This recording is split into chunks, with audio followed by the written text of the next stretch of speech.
안녕하세요, 수험생 여러분. 교육공무직원 소양평가 의사소통 능력 같이 공부하게 된 강사 김지영이라고 합니다. 이번에 저랑 같이 공부하실 부분은 기출 예상 문제들인데요. 의사소통 능력은 각 회당 1번부터 10번으로 이루어져 있습니다. 각 문제 유형들 어떻게 접근해야 되는지 같이 풀어보도록 하겠습니다. 자, 먼저 1회 1번 문제입니다. 다음 가부터 라를 문맥에 맞게 순서에 맞게 배치하는 문제인데요. 이런 경우에는 우리 기본적으로 가지고 있는 공식들이 있죠. 자, 보시면은 지금 4개의 단락이 있는데 첫 번째 가에서는 이는 이렇게 지시어로 시작을 하고요. 다와 라 역시 이렇게 지시어나 접속어로 이루어져 있습니다. 지시어나 접속어로 이루어져 있는 경우에는 첫 번째 문장으로 올 수가 없어요. 그렇기 때문에 기본적으로 우리는 나부터 시작을 하는구나. 자, 그러면 여기 나와 있는 3번과 4번 중에 골라야 하는데 그 다음이 가인지 라인지를 한번 확인을 해볼 거예요. 자, 먼저 나 단락 읽어보시면 밀레니엄 세대와는 다르게 다양성을 중시하고 사물 인터넷으로 대표되는 Z세대는 자, 화제는 얘네이네요. 대개 이때부터 출생한 세대를 보편적으로 일컫는 말이다. 개념정이 나왔고요. 이들은 어렸을 때부터 인터넷 문법을 습득하여 책보다는 모바일에 익숙하다. 책은 선형적 내러티브의 서사 구조를 갖는 반면 인터넷은 내가 원하는 정보에 순식간에 접근할 수 있게 해준다는 측면에서 정보들 사이의 서사적 완결성보다는 비선형적 구조를 지향한다. 특징들이 나와 있고요. 그러한 텍스트 구조를 하이퍼텍스트라고 한다라고까지 나와 있습니다. 자, 그러면 이 다음에 나와야 되는 가와 라를 살펴보면 이는 받아서 하이퍼텍스트가 어떤 단어인지 개념 정의를 해줬고요. 라 같은 경우 이러한 경우 시작과 끝이 없으므로 정보의 크기를 무한대로 확장할 수 있다는 특징이 나왔죠. 우리가 기본적으로요, 어떤 이야기가 나올 때는 단어에 대한 정의가 먼저 나오고 그 다음에 그거에 관련된 특성들이 나오기 마련입니다. 그렇기 때문에 당연히 이 하이퍼텍스트의 합성어이다 이렇게 나온 나와 다 이런 순서가 되겠죠. 그럼 실질적으로 뒷부분은 사실 안 읽고 넘어가도 우리는 다음 문제로 넘어갈 수 있어요. 내가 확인을 한번 해본다? 자, 그럼 나 다음에 이러한 것들이다 라고 개념을 나왔고 대표적인 예시인 모바일이 속도는 빠르지만 파변성은 극대화되는 매체다. 매체의 특성이 나왔고요. 그렇기 때문에 우리 이 매체의 특성을 나단락에서 한 번 더 설명을 해주고 따라서 같은 경우에는 결론을 이야기해주는 이런 부분이기 때문에 당연히 마지막에 나와야 되겠죠. 자, 다음은요. 그 쓰임이 올바른 것 이렇게 나왔는데 자, 문맥에서 우리 파악하는 사실 맞춤법 문제예요. 산 꼭대기에는 해를 비롯한 천체의 움직임을 보여준다 했는데 하늘에 있는 뭐 행성이나 이런 것들은 천체가 아니라 몸체자를 씁니다. 하늘천 몸체자 그대로 쓰시면 돼요. 금빛, 자, 금색의 빛이니까 빛은 치읓받침 이런 거는 어려운 거 아니고요.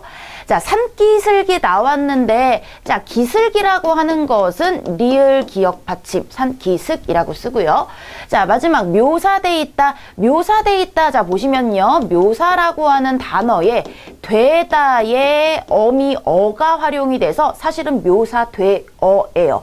얘를 줄여서 축약해서 묘사돼 있다 이렇게 쓰는 게 맞습니다. 그렇기 때문에 묘사되어라고 쓰는 거는 적절하지 않겠죠? 되어라고 쓰는 거거든요. 자, 그래서 올바른 거 4번 되겠습니다.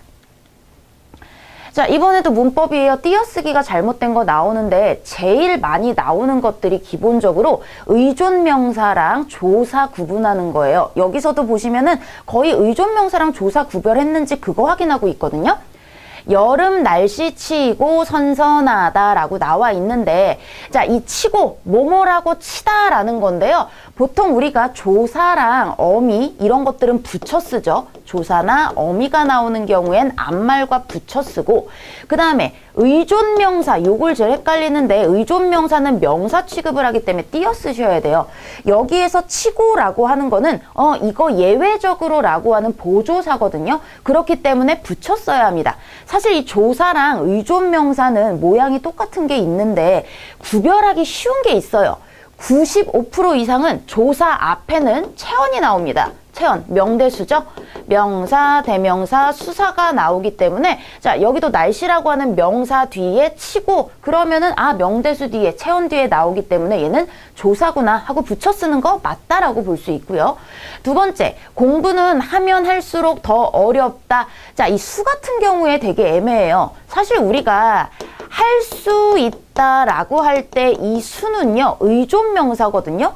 명사 취급을 해주지만 혼자서는 못 쓰여요. 자, 의존명사는 앞에 뭐가 들어가냐? 바로 관형어가 들어갑니다. 바로 여기도 하다에 관형어미 리을이 붙어서 할 수 있다. 그러니까 띄어쓰기를 해야 하는데 여기서는 뭐뭐 할수록 마찬가지로 하다에 리을 수로까지가 하나의 어미예요. 그렇기 때문에 정도가 더해진다라는 어미로서 이때는 네, 붙였어야 되겠죠. 그래서 수, 뭐뭐 할수록 얘는 하나로 붙여서 리을, 수록 이렇게 생각을 하셔야 돼요. 자, 얘는 어미였고요. 이번 공모전에 선정이 안 되다 나와 있습니다. 자, 부정부사 안과 못을 생각을 해보면요.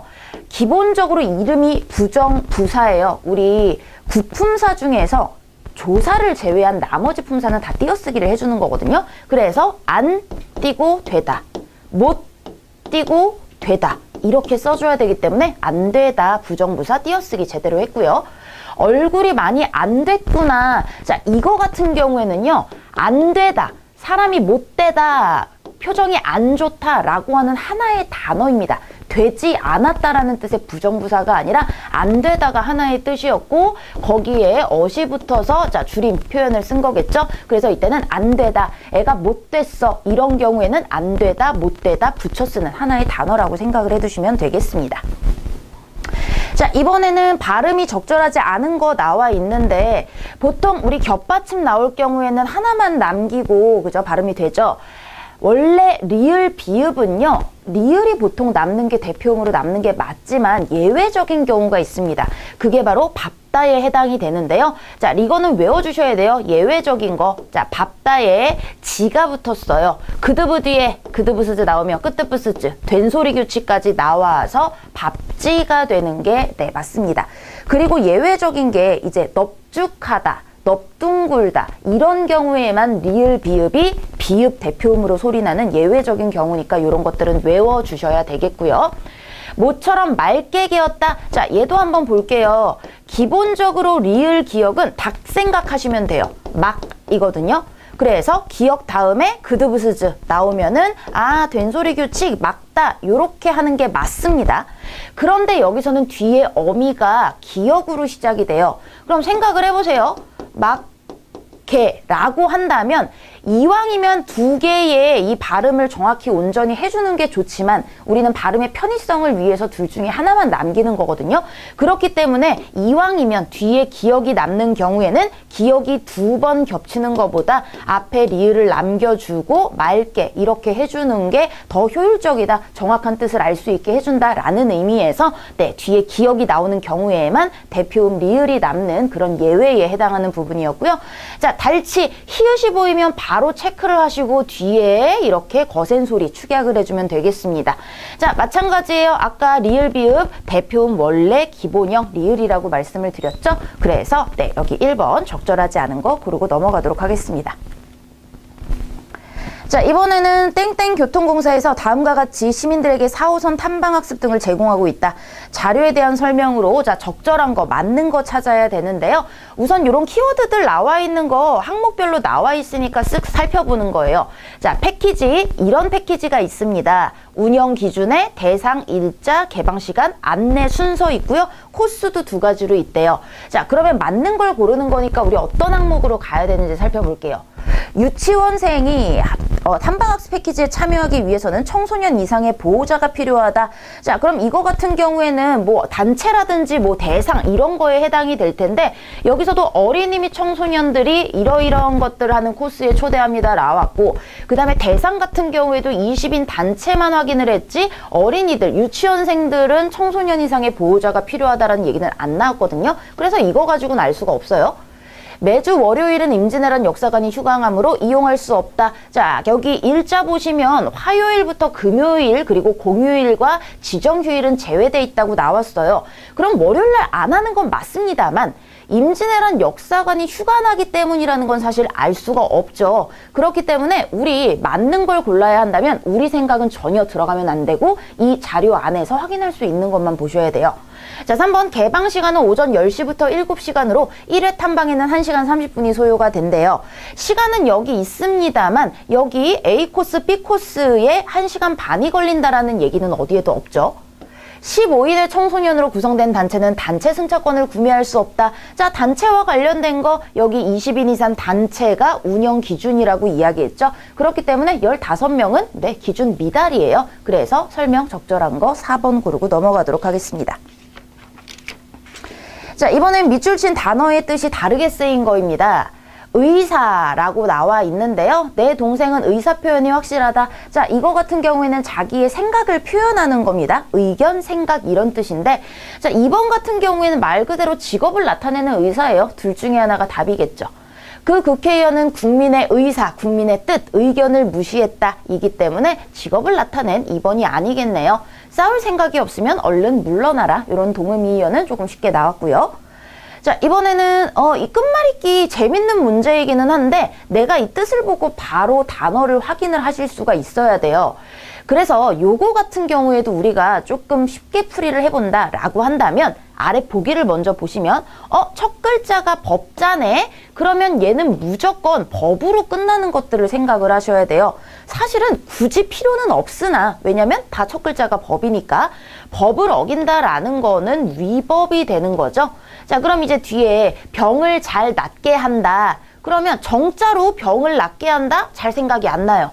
률도 마찬가지고 도도 병을 낫는다라는 관계가 없습니다. 근데 치를 보는 순간 치료하는 게 병을 낫게 하는 거지 그래서 법치라고 하는 단어가 들어갈 수 있거든요. 그래서 요거는 약간 앞뒤 단어를 정확하게 내가 모른다 하더라도 보기를 가지고 거꾸로 유추를 해나가시면 좀 더 쉽게 풀 수 있는 문제 되겠습니다. 자, 이번에는 지문 하나가 나와 있는데요. 다음 글의 내용을 포괄하는 주제로 적절한 겁니다. 자, 주제라고 하는 거는 단락별 중심 문장을 찾으시면서 전체 내용을 포괄할 수 있거나 거기에서 글쓴이가 직접적으로 말하고 싶은 것들을 고르시면 되는데요. 자, 지금 2단락밖에 안 되니까 중심 문장 찾아가면서 읽어보도록 하겠습니다. 원시 공동체의 수렵 채취 활동은 그 집단이 소비해낼 수 있는 만큼의 식품을 얻는 선에서 그친다. 자, 처음 화제는 원시 공동체의 수렵 채취 활동으로 시작을 했어요. 당장 생존에 필요한 만큼만 채취할 뿐 결코 자연을 과다 훼손하지 않는 행태는 포악한 맹수나 원시 인류나 서로 다를 바 없었다. 이미 포식한 뒤에는 더 사냥하더라도 당장 먹을 수 없고 나중에 먹으려고 남기면 곧 부패되므로 욕심을 부릴 까닭이 없기 때문이었다. 또 각자가 가진 것이라고는 하루분 식품 정보로 강탈해도 얻는 것이 별로 없으니 목숨을 걸고 다툴 일도 없었다. 더 탐해도 이익이 없으므로 더 탐하지 않기 때문에 원시 공동체의 사람이나 맹수는 마치 스스로 탐욕을 절제하는 것처럼 보인다. 바로 원시 공동체 수렵 채취 활동의 특징으로서 욕심이 없습니다. 필요한 만큼 외에는 더 욕심을 부리지 않는다라는 게 나왔어요. 신석기 시대로 이제 시대가 넘어갑니다. 인류는 수렵 채취 중심의 생활을 탈피하고 목축과 농사를 주업으로 바뀌었네요. 목축과 농사의 생산물인 가축과 곡물은 저장 가능한 내구적 생산물이다. 당장 먹는데 필요한 것보다 더 많이 거두어도 남는 것은 저장해 두었다가 뒷날 쓸 수 있다. 따라서 본격적인 잉여의 축적이 시작이 되는 거 바로 여기서 변화가 됐네요. 그리고 축적이 늘어나면서 약탈로부터 얻는 이익도 커지기 시작했다. 많이 생산하고 비축하려면 그만큼 힘을 더 많이 들여야 한다. 그런데 그 주인만 제압해버리면 토지와 비축물을 간단히 빼앗을 수 있다. 내 힘만 충분하면 토지를 빼앗고 원래 주인을 노예로 부리며 장기간 착취할 수도 있으니 가장 수익성 높은 생산은 결국 약탈과 전쟁이 이렇게 시작이 됐습니다. 이렇게 정리를 해주죠. 순수하고 인간미 넘치던 원시 인류도 드디어 탐욕으로 오염되었고 강한 자는 거리낌 없이 약한 자의 것을 빼앗기 시작했다. 결국 이런 변화 과정을 이야기하는 거기 때문에 여기가 제일 중요한 거라고 볼 수 있겠네요. 그럼 이것과 관련된 거 찾아보도록 하겠습니다. 저장의 시작에서 발현한 인류의 탐욕. 자, 앞부분에서 이런 원시 공동체는 이랬지만 신석기 시대에 저장이 시작되면서 탐욕이 시작됐고 그렇게 되면서 아, 이런 약탈과 전쟁이 나왔구나. 전체 내용을 담을 수 있는 제목으로 나쁘지 않아요. 2번 같은 경우에는 목축과 농 사이의 인류학적 가치라고 그러면 요거의 특징만을 이야기하는 거기 때문에 주제랑은 상관이 없고요. 약탈 방법이 다양해졌다라는 거는 적절하지 않죠. 그리고 사적 소유의 필요성 자체, 물론 여기 이렇기 때문에 사적 소유가 생기기 시작하고 약탈이 시작했다라고는 얘기했지만 사적인 소유 자체가 필요하게 되었다라는 이야기는 아니거든요. 그래서 이런 변화 과정을 이야기한 1번이 주제로 적절하겠습니다. 자, 이번에도 마찬가지로 중심 내용인데요. 읽으면서 우리 가장 중요한 문장 하나만 고르면 되겠습니다. 정보사회라고 하는 오늘날 우리는 실제적 필요와 지식정보의 획득을 위해서 독서하는 경우가 많다. 사실은 일정한 목적의식이나 문제의식을 안고 달려드는 독서일수록 능률적인 것이다. 자, 그래서 우리 독서 이야기를 가지고 시작을 했는데 중요한 게 바로 목적의식과 문제의식을 안고 달려드는 독서가 좋은 거래요. 르네상스 시대의 만능 인물이었던 괴테는 그림에 열중하기도 했다. 그는 의아해하는 주위 사람들에게 그림의 대상이 되는 집이나 새를 더 관찰하기 위해 그림을 그리는 거라고 대답했다고 전해진다. 그림을 그리겠다는 같은 목적의식 이야기를 하고 있죠. 관찰하면 더 분명하게 떠오를 수 있대요. 마찬가지로 일정한 주제의식이나 문제의식을 가지고 독서할 때 보다 창조적이고 주체적인 독서행위가 성립될 것이다. 사실 괴테 얘기는 예시 때문에 살짝 나온 거에 불과하고요. 이 얘기를 다시 반복을 하고 있기 때문에 이게 바로 중심 내용 되겠죠. 자, 똑같은 거 찾으면 특정 목적의식이나 문제를 가진 독자일수록 효율적인 독서를 한다. 그대로 나와 있네요. 나머지들 확인을 해보면 필요에 따라 달라진다가 아니에요. 실제적 필요와 지식정보 획득을 위해서 우리는 독서를 하고 그럴수록 목적이 필요하다라는 내용이고요. 3번 같은 경우에도 지식정보를 획득하기 위해 이거는 1문장에 해당이 되는 거기 때문에 네, 적절하지 않고요.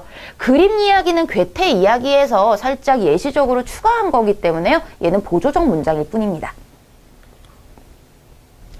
자, 이번에 사자성어가 나와 있습니다. 달아난 양을 찾다가 여러 갈래 길에서 길을 잃었다는 뜻으로 학문의 길이 나뉘어져 진리를 찾기 어렵다. 힌트를 다 주고 있어요. 양을 찾다가 여러 길에서 길을 잃었다. 보통 한자 성어 같은 경우에는 한자를 같이 주거든요. 이거를 여러분들이 쉬운 한자를 가지고 좀 힌트를 삼으시면 좋을 것 같아요. 자, 양이 나온 것만 딱 봐도 그죠? 여기 양이 있습니다. 자, 나머지 한자 성어를 조금 봐드리면요. 학문, 구불곡자죠. 학문을 굽혀서 세상에 아첨하는 거를 곡학아세라고 합니다. 우리 445의 개헌 같은 거 있잖아요. 바로 학자들이 자기 학문을 굽혀서 아첨하는 곡학아세고요. 자, 닭이 마냥 길이 너무 많아요. 갈림길이 많아서 양을 잃어버렸다. 이런 뜻이거든요. 그래서 학문의 길이 너무 많아서 내가 갈 길을 잃었다. 진리를 찾기 어렵다. 이런 뜻으로 쓰입니다. 자, 입신양명, 몸을 세우고 이름을 드높이는 바로 성공을 입신양명이라고 하고요. 읍참, 이게 우는 거예요. 우리 읍소한다고 그러죠. 그래서 읍소를 하면서 울면서 참수를 했습니다. 마속이라고 하는 사람을요. 이거는 이 고사에 나오는 이야기인데요. 눈물을 흘리면서 자기가 아끼던 마속, 부하를 베었다라는 본보기로 삼았다라는 이야기에서 나온 고사성어입니다. 자, 그래서 사자성어, 우리 힌트를 한자에서 찾자. 이런 거 말씀드리면서 우리 2회 넘어가 보도록 하겠습니다. 자, 이번에는 첫 문제 발음 문제가 나와 있습니다. 1번 같은 경우에는 겹받침이기 때문에 음절의 끝소리 규칙에 해당이 되겠죠. 그래서 네, 겹받침, 기역은 쌍기역은 기역, 대표음으로 소리가 나고 그 다음에 그드브 뒤에 끄뜨뿌스츠 된소리 경음화이기 때문에 닥다 이렇게 발음하는 거 맞네요. 자, 키읔과 키읔에 마찬가지로 받침 키읔은요, 대표음 기역으로 소리가 나야 되기 때문에 기역으로 발음이 됐고, 역시 그드브 뒤에 끄뜨뿌스츠 된소리 규칙에 해당이 돼서 키읔과 이렇게 제대로 됐습니다. 자, 할다 보시면은요, 대표음 겹받침이 하나가 줄어드는, 네, 그래서 리을 티읕 중에서 리을이 남아서 할다. 마찬가지로 네, 리을 뒤에 된소리 발음까지 나왔고요. 자, 읽고 보시면 자, 히읗이 나왔어요. 히읗 뒤에는 뒤에 나오는 거 자음 축약이 돼야 되겠죠? 그래서 읽고가 아니라 읽고 이렇게 네, 축약으로 확인해 주시면 되겠습니다. 자, 두 번째는 단어 골라서 순서대로 나열한 거네요. 자, 우리 그럼 단어의 뜻을 명확히 좀 확인해 볼 텐데요. 그는 초상화를 묘사에 불과하다, 모사에 불과하다 이 두 가지가 나와 있습니다. 묘사는 그림 그리듯이 자세하게 머릿속에 떠오르듯이 설명을 해주는 게 묘사고요. 모사는 베끼는 겁니다. 똑같이. 그런데 초상화는 모사, 자세히 보여주는 거에 불과하다라는 표현을 쓰지 않죠. 부정적으로 보이기 때문에 따라 그리는 거에 불과하다라고 생각을 했을 거고요.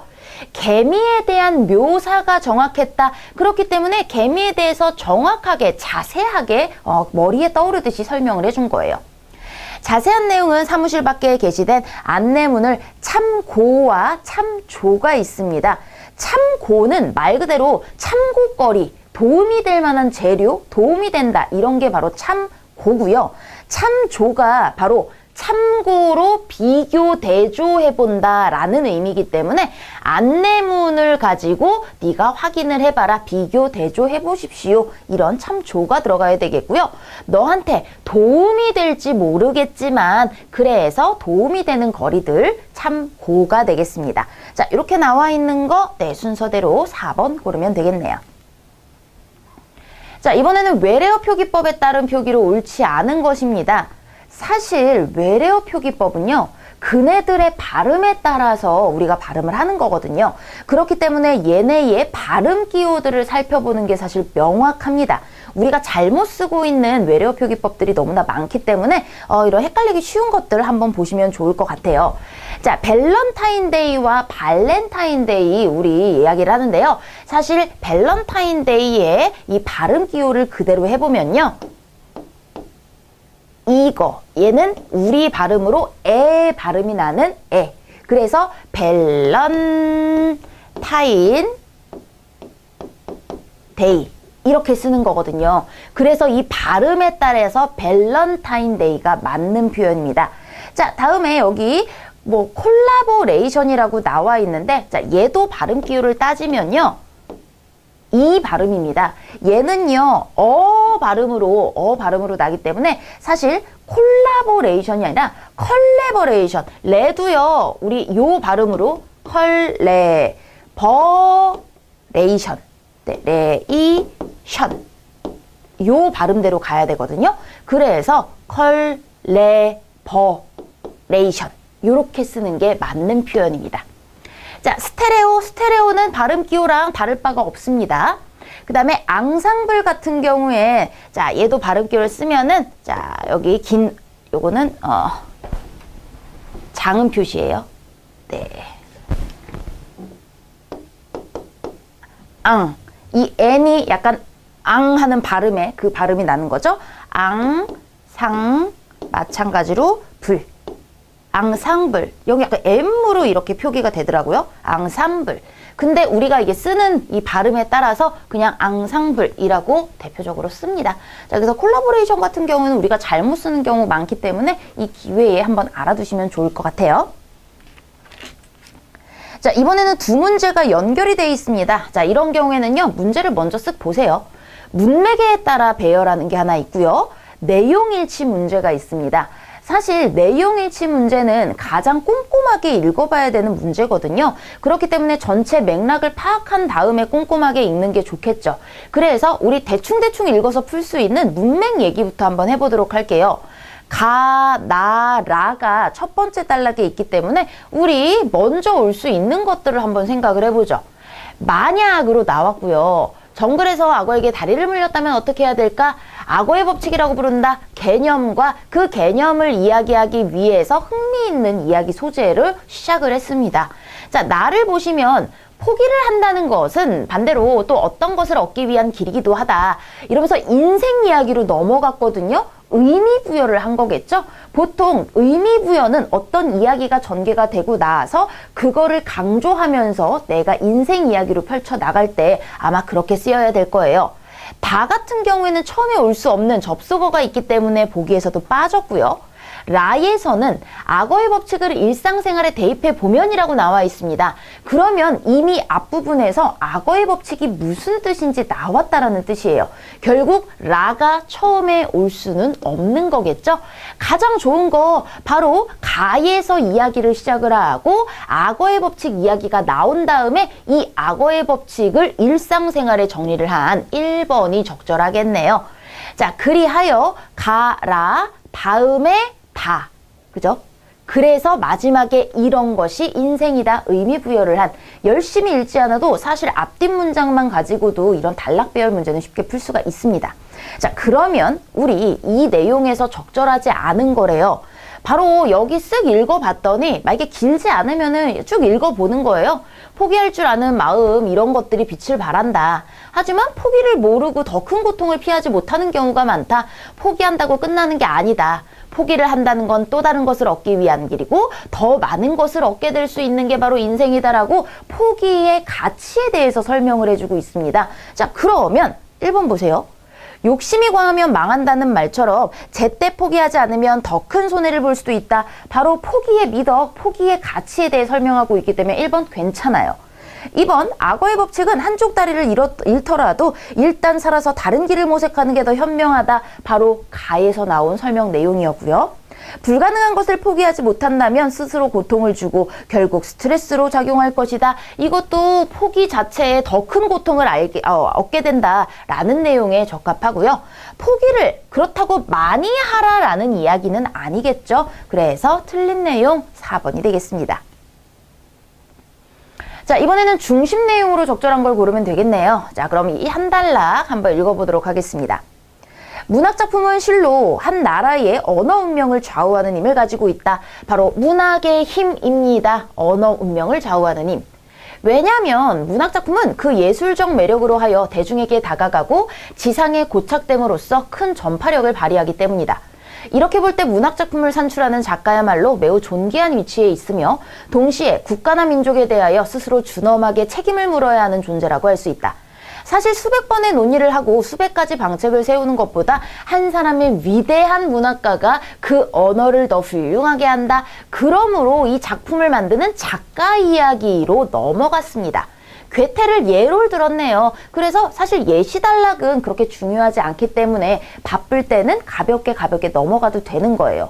자, 그럼 밑줄 친 것만 한번 살펴보면 문학작품은 한 나라의 언어 운명을 좌우하는 큰 힘을 가지고 있고 그것을 담당하는 게 바로 문학을 만들어내는 작가, 위대한 문학가가 이렇게 중요하다. 이런 내용이 되겠죠. 1번 보시면 작가는 언어에 대하여 막중한 책임을 지고 있다. 바로 여기서 핵심 단어인 작가 이야기 중요하다라는 얘기이기 때문에 1번 괜찮네요. 문학 작품은 국어에 큰 영향력을 미친다. 요거는 요 첫 문장 하나만 가지고 이야기를 할 수 있겠죠. 중심 내용은 전체를 담아내기 때문에 이 작가에 대한 이야기가 더 핵심으로 넘어갔습니다. 작가는 문학 작품을 씀으로써 사회에 기여한다는 얘기는 따로 없고요.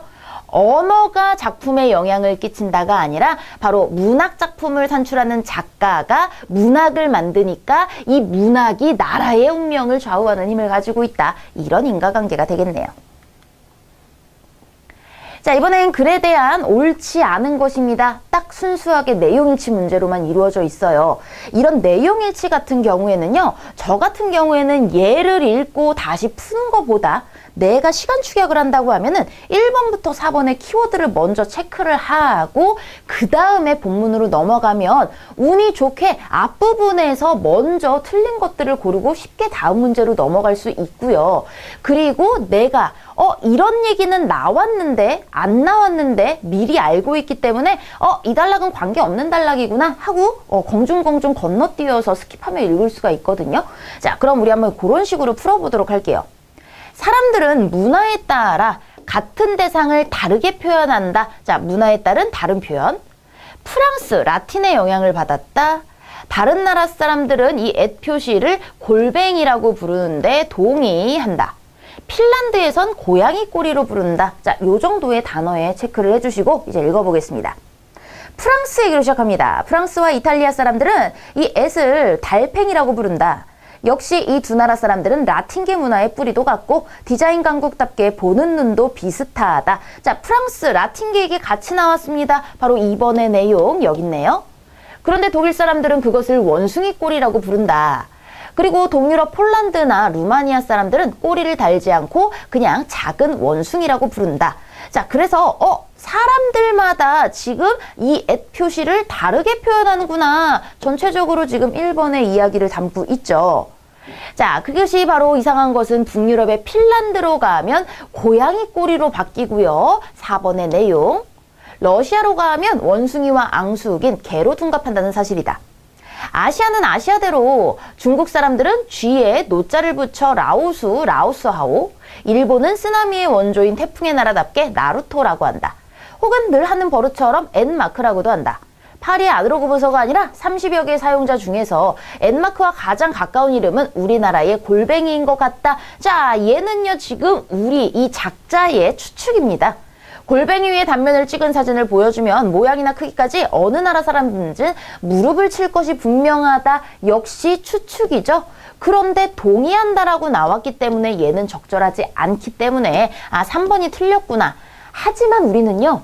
요만큼 핀란드 이야기를 했을 때 1, 2, 4번이 전부 다 맞다라는 걸 알고 있어서 실전에서는 바로 1, 2, 4번 제껴버리고 3번 체크하고 넘어갈 수 있는 이런 문제가 된다라는 거예요. 자, 이번에는 바꿔쓰기에 적절한 그런 단어들을 볼 텐데요. 문맥에서 이와 마찬가지로 글쓴이도 자신의 의견을 두드러지게 하기 위해, 자, 두드러지게 한다는 건 강조한다, 강하게 표현한다라는 거겠죠. 강세는요, 뭐 강한 세력이라든지 아니면 우리 억양에서 강하게 발음하는 걸 강세라 하기 때문에 전혀 상관이 없어요. 모색, 실마리를 찾아가는 거죠. 실마리를 찾아 꾀한다. 전혀 상관이 없고요. 약조, 약조와 강조는 서로 반대예요. 강약이라는 이 한자가 있죠. 그래서 약한 그런 음조, 여린 음조, 뭐 강조는 말 그대로 강한 이런 강조를 위한 것 바로 4번 바로 고를 수 있겠습니다. 자, 9번은요. 적절하지 않은 단어인데요. 이런 경우에는 내가 어떤 단어를 넣어야 될까 보다 먼저 보기를 확인하고 넘어가시면 좀 더 쉽습니다. 특히 적절하지 않은 것을 골라라 라고 한다면 모든 단어가 다 비슷비슷한 단어라는 거예요. 하나만 다른 걸 고르면 되거든요. 애착, 내가 너무 좋아해서 집착하는 게 애착이죠. 염원, 소망, 바람, 전부 다 내가 기대를 가지고 바라고 있는 유의어기 때문에 나머지들은 다 비슷한데 애착만 좀 다른 뜻이네. 그럼 사실 이게 답이 될 수밖에 없거든요. 문제상. 확인 한번 해보도록 하겠습니다. 끈질긴 노력 끝에 마침내 그를 만나고자 하던 그녀의 염원이, 소망이, 바람이 그녀가 원하는 것이 이루어졌다. 나는 부모님의 바람에 어긋나지 않게, 부모님의 바라시는 염원에 어긋나지 않게 애쓰는 아들이었다. 나의 소망대로, 나의 바람대로 흰눈이 내려주었고요. 자신의 염원을, 자신의 소망을 소설 속에 투영하였다. 이런 식으로 집어넣어 보시면요. 나머지들 다 어차피 비슷한 뜻이구나 알 수 있겠습니다. 자, 이번에는 띄어쓰기가 적절하지 않은 것입니다. 역시 너라고 하는 대명사가 있죠. 우리 1회 때 이야기 드렸어요. 체언 뒤에는 보조사, 조사가 붙여 쓰는구나. 만큼이라고 하는 보조사에 은이라고 하는 조사, 보조사가 붙었습니다. 조사는요 여러 개 겹쳐 쓸 수 있거든요. 그래서 너 체언 뒤에 조사들을 2개 붙였었구나. 그리고 할 수 있다. 의존명사 수 제대로 띄었었구나. 맞고요. 도서관하는 숨소리가 들릴 만큼, 자, 얘는요 들리다에 관형어미 리을을 붙인 다음에 만큼이 붙은 거예요. 자, 앞에 관형어 뒤에 바로 의존명사 띄어쓰기 말씀드렸죠? 그렇기 때문에 이때의 만큼은 의존명사로 쓰인 만큼입니다. 자, 이렇게 1번, 2번처럼 조사인지 의존명사인지 모양이 똑같네요 하는 경우에는 앞에 나와 있는 단어가 체언인지 아니면은 관형어인지 그거 확인하시면 되겠고요. 다그친 만큼, 그만큼이라고 하는 하나의 의미를 지닌 의존명사라 띄었었고요.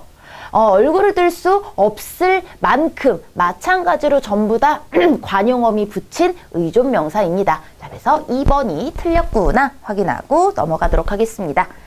자, 우리 이렇게 2회까지 풀어봤는데요. 의외로 띄어쓰기 문제나 이런 문법, 단어 정확하게 쓰는 문제들이 좀 있기 때문에 여러분들이 이번 기회에 공부를 쭉 하시면서 내가 몰랐던 부분 체크하고 넘어가시면 좋겠습니다.